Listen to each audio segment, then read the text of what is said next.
Voice of Tamil 24. Tamil சினிமாவில் comedy நடிகராக புகழ்பெற்ற ரோபோ சங்கர் திரையுலகில் மட்டுமல்லாமல் தொலைக்காட்சிகள், ரியாலிட்டி ஷோக்கள், சமூக ஊடகங்கள் என பல தளங்களில் தொடர்ந்து தோன்றிக் கொண்டே இருக்கின்றார். அவருடைய நகைச்சுவை பாணி மற்றும் மக்களோடு கூடிய தொடர்பு அவருக்கு தனி ரசிகர் கூட்டத்தை உருவாக்க வைத்தது. இப்போது அவர் மீது கடுமையான விமர்சனம் ஒன்றை வெளியிட்டிருக்கிறார் யூடியூப் விமர்சகர் மற்றும் சமூக விமர்சகரான ப்ளூ சட்டை மாறன். ப்ளூ சட்டை மாறன் தனது சமீபத்திய வீடியோவில் ரோபோ சங்கரின் தற்போதைய நிலையை விமர்சித்துள்ளார். அதன்போது அவர் கூறியதாவது: இப்போ ரோபோ சங்கருக்கு காமெடி எடுபடவில்லை, அதனால தான் சிவகார்த்திகேயன் இவரை தன்னோட படத்திலிருந்து கலட்டிவிட்டார் என்றார். இது அவருடைய திரையுலக இடத்தை இழக்க வைத்திருக்கிறது என்பதை வெளிப்படுத்தும் வகையில் அமைந்துள்ளது.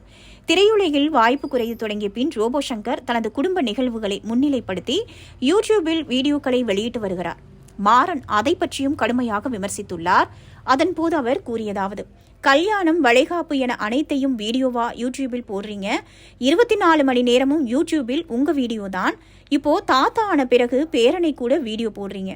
தாத்தா ஆன பிறகும் திருந்தாவிட்டால் இனி ஒன்றும் சொல்வதற்கில்லை என தெரிவித்திருந்தார். நீங்க பார்த்துட்டு இருக்கிறது Voice of Tamil 24. Like, share and subscribe.